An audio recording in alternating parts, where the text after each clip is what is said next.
Hey, Krista. Hey, Carly. How's it going? I'm so glad you're here. Yeah, so excited to chat today. Yes. So Krista and I have been in each other's lives for probably a few years now through some programs that we did together and also through a holistic and real food blogging network that we're a part of. And just to give your kind of like official bio, you have a bachelor's and master degree in environmental science, and then you turned nutritional therapy practitioner through the Nutritional Therapy Association, and you're also a health coach. So you're doing a lot of amazing work in regards to health and wellness and really powerfully changing women's lives in Nova Scotia in Canada. Yes. Yeah, your Instagram is so beautiful. I love it. Thank you. And so, really, I'd love to hear a little bit from you about your journey, about how you ended up being where you are. I think that as wellness entrepreneurs and practitioners, we all kind of end up here for a reason. We just didn't decide like this is what I'm going to do with my life. We kind of, for most of us, went through our own trials and tribulations with food, with body image, with mindfulness around eating. And then decided we wanted to give back. So I know from your website and just from knowing you that you have somewhat of your own journey, and I'd love to hear a little bit about it.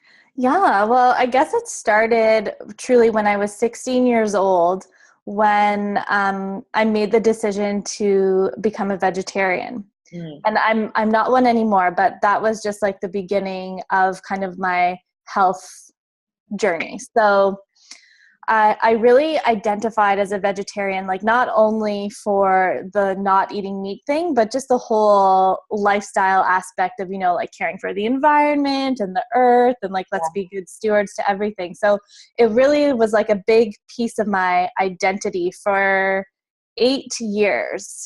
So, but what shifted that, so it was like a pretty long time. But then, I met my boyfriend, who is my current husband. Well, my current husband, hopefully my one and only husband. And so I moved to Nova Scotia, and there's like a ton of local farms here. And it was when we were going to these farmers markets, and I was meeting farmers who were raising meat in like the traditional old school way. And I was like, oh, wait a second. Maybe I don't have a major issue with eating meat overall. Maybe it's just the whole factory farmed meat thing. Yes. So then that got me digging into more research about this and got into the whole clean eating thing. And it just kind of blossomed from there. But then parallel to this whole food thing kind of being a kind of identity for me was my father was diagnosed with lymphoma. And he's fine now, knock on wood. He's been in remission for 6 years now. But I remember, and so this probably happened when I was 17. And I asked a family friend who was a nurse, I said, what can we do food-wise to make his treatments and him going through this easier for him? And she brushed me off right away saying, oh, there's nothing, like nothing, don't change anything. Yeah. And just instinctively I was like, that doesn't really feel right, I knew, like I just knew. So again, like that spurred me doing my own research and figuring out something for him. And like my mom was a big participant in that and totally changed the way they ate in their home. And so like, and that was just a neat experience because I really think that was the combination of like, obviously Western medicine, because he went through his treatments, but also just in the home, changing his diet. And he always had a positive mindset. So that was really cool to see him go through that. Yeah. Wow. Yeah. I think that, obviously we could go down a big tangent on this, but just to think that there are still many people who don't see a correlation between what you put in your mouth and then the way that your body serves you and the way that your body moves, the way that your body feels. So it's just, it's interesting and, no fault to them, but, you just had this intuitive sense that wasn't right, and that wasn't what was going to work for you and your family. Exactly. And I guess that's what eventually led me to nutritional therapy, which is exactly about using food as medicine. And it's just the coolest thing ever, really. And so how is a nutritional therapist different than a health coach? Do you feel like, have you done both programs then? No, I haven't done the program that you did, but it was just, so I guess with nutritional therapy, I was trained definitely more food-based, and they didn't really go into the whole mindset side of things. But just through working with women over time, it was like, sure, you can follow a meal plan, but if all these other areas in your life aren't feeling good and aren't right for you, then even if you're having like a beautiful organic diet, you're not going to see the results you want if like the other aspects of health aren't lined up. Yeah, and that's really where we begin to look at it from a holistic perspective, where Exactly. all of the components, where the way that you move your body, the thoughts that you think, the people you spend your time with, the books that you read, the media that you consume, how it really all affects you on a cellular level every single minute of every day. Totally. And a big piece for me, just like in my personal life, that then translates to all this is stress levels. Like that's so major, but it's not something that's necessarily spoken about. Yeah, I actually just spoke to another health coach, and she really suffered from horrible migraines. And she ended up leaving the country and traveling for a year. And what she came to throughout that trip was that stress was what was causing her migraines. Stress. So it wasn't that she needed another migraine medication. It wasn't that she needed another pharmaceutical. She needed to change the way that she was living her life, which that's a lot harder than just, taking a drug and saying it's going to be okay. But when we're willing to look that deep at it and really be willing to make some shifts and changes in our lifestyle, then a whole nother reality is open and available. So yeah, that sounds like a really cool experience for her to be able to do that. Yeah, it was. And so something that I'm really intrigued in about the work that you're now doing, when we were chatting the other day, you were telling me about how you're working with your clients to use the moon as a guide for how they're feeling. So that's really interesting to me personally, because as a natural and a holistic person, I am actually not that aware of moon cycles and how they affect the body. And people are like, oh, it's a new moon or it's a full moon. And I'm like, I don't actually really know what that, I don't know what that actually means. And I want to. So can you tell me a little bit about that work? What does that mean? And how do you use the moon to tell how you're feeling? Sure. Okay. So it's just so much fun. If you just think about it in general terms, everything around you is energy. So whether it's like the food you eat or like your hand, like we're all energy. Yes. And the moon is like this big source of energy. And if you just think of it, think of the tides, it pulls them in and out and affects the waves and all those things. Okay, I'm still on board. Okay, yeah. So that's just like that's just like the general piece that I'm sure everyone can relate to and understand. But then I really started to thinking about it in the context of the body, in the sense that so the average moon cycle is 29 days. Mm-hmm. And from that, it goes full moon. Well, the new moon is the first stage. It goes all the way through. Then halfway through is the full moon. And then we go back again. So I really got into this idea of cycles and how things repeat. And it changes, but it's fluid and constant. And again, just from talking to different women, I realized that a lot of times they would, some days it was so easy for them to feel good and eat well and all these things. But then other days it was just like a complete, like not happening. Yeah, I feel that. Yeah. And so the biggest thing is like, that's not your fault. And it's not because you're lacking in, take that weight off your shoulder. Thank God. and especially as women, you know, like we get really down on ourselves for like failing or not sticking to whatever it is we're trying to do. But the whole idea of being aware of the moon is that there's certain energies around the moon cycle that directly affect how you're feeling. Mm-hmm. So if we think of something else that's a cycle, we have our period, you know, it comes, it goes on a monthly basis. It's a cycle from start to end.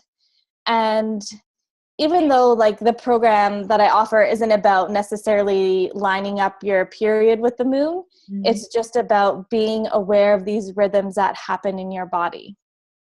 So is it, so would you say like when you know it's a new moon, or you know when it's a full moon or a crescent moon, and you're feeling like, are there specific energies associated with each cycle of the moon, like that you could tell us? Like, so if I know, okay, I'm feeling like all I want to do is drink beer and eat a whole pizza and like binge on Netflix, instead of getting down on myself, could I look, like what would I be looking for in the moon cycle?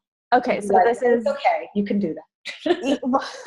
So that's exactly it. So okay. It's a matter of keeping track of it. And what's happening in your body might be different than what's happening like in my personal cycle. Mm-hmm. So it's all about tracking it and finding out where you're at and how you work with the moons. But there are general properties of the moons that I'll go over with you, because it's really fun to pay attention to. So generally the new moon is known as a time to like set your intentions and really get clear about what you are wanting and how you want to feel. Mm-hmm. So with the ladies who go through my program, like we have a secret Facebook group. So every new moon, I ask them to share how do they want to feel for the next 30 days, you know, the length of the moon cycle. And it's just a really good like thing to think about, because when you set your intention, you're just setting the stage for those things to show up and those things to happen and bringing more awareness to it. Where energy goes, attention flows. Or where attention flows, energy goes. Exactly. And so then the next phase is the waxing moon, which is when the moon starts to get bigger. And this is a good time to take a look at your space, whether physically or emotionally, and do some decluttering. Mm. Now, I don't know, have you read the book, The Life-Changing Magic of Tidying Up? I have the book. I've skimmed it, but I've yet to actually read the book. Okay, well, actually, I think it's even more of a book that's not about reading. It's more so about, like, doing. Okay, yes. But, okay, I'm going to just go on a little tangent about this. The other week, one of the things she says to do is to gather every single article of clothing in your home. So anything you have in storage, or if you have seasonal clothing, just get it all, everything out of your closets and drawers, throw it on your bedroom floor, and one by one, pick up each piece and ask yourself, does this spark joy? And if yes, you keep it. And if no, you get rid of it. I would have 5 pieces of clothing. I wear the five same pieces of clothing pretty much every day. Oh, so you know then. Yeah, I would have no clothes left. But is your closet full? Yeah. Okay, maybe this would be good. Yeah, okay, I'm with you. And I think the idea behind that is to just like create space. So in that context, it's an actual physical thing. And you can do it. It's a bit more complicated if there's any like emotions or memories that you're holding onto that need to be decluttered, but there is a system that you can just like get rid of what is no longer serving you to bring in and make space for the new good stuff. And so this would be done during the waxing moon. Yeah. So basically, and again, it doesn't have to be like, oh, it's the exact waxing moon, you must do this today. It's more so like you just know that in between the new moon and the full moon, there's really good energy working with you it's a good time to declutter and make space. Because No, I'm just saying, so I could see that if I'm feeling overwhelmed, if I'm feeling heavy, if I'm feeling like just like suffocated, that I could realize like, hey, okay, it's a waxing moon, and this is a really good opportunity for me to shed. And it could be to shed clothing and things. It could be to shed relationships that aren't serving me. It could be to shed thoughts that aren't working. But if that energy arises of overwhelm and heaviness, and I can say, oh, okay, it might be the waxing phase of the moon, and that's why, then I have some tools to be able to do something about it, some action, instead of just feeling in the stuckness of feeling heavy and overwhelmed. Exactly. And I love that. It's all about having the tools to know how to deal with those feelings. Yeah. Cool. And then like the neat thing about that is that it leads into the full moon, which is the next phase. And that is kind of like the best day to truly let go and release and strategize for remembering those intentions that you set on the new moon. So come back around. Come back around. Yeah. And so what that looks like a really good and easy and free thing that everyone can do is just on the full moon, make it a practice or a ritual to just take a piece of paper and, you can write out everything that's no longer serving you, whether, going back to memories or relationships or anything, and just write it all out. And then a really fun thing, if you have the capability, is to burn that piece of paper. That's always a really powerful thing. Yeah. And just like let go, which is admittedly easier said than done. But I find that technique, that process of writing it out is really powerful to just, I think it's about being aware of how you're feeling, letting yourself feel it, but then allow yourself to let it go. Yeah. So is there a resource that you recommend? Obviously Google, yes. But is there a certain place that you recommend people go to see where the phases of the moon are, or to, like what moon is it right now? How do you know? Google or? Yeah, well, I guess Google would technically be the best place. I made a blog post about how to add the moon cycles to your Google Calendar if you use that. Oh, cool. Yeah. So I can give you, and I can put it as a link on the video. Yeah, sure. It's really actually Google Calendar has a bunch of random things you can add to your calendar, but yeah, I go through how you can add the moon. And then it's actually pretty cool because if you just look at your standard hard copy calendar, they all tend to have the moon phase, which is like, I don't know, that it always pleasantly surprises me because I guess it was something that was really valued in the past and just has always remained. Yeah, I love that. You're right. Now that I think about it, I have seen that. Yeah. Yeah. So tomorrow, I'm actually going to be chatting with a woman who teaches about natural birth control. And I know a lot of that has to do with looking to the cycle of the moon to tap into how the body's feeling.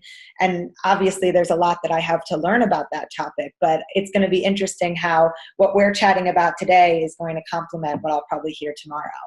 And like, that's the thing, like I'm so interested in this concept of cycles, especially as women, because like, yes, we have the moon, we have our periods, we have the seasons, like there's just so many cycles in our immediate life.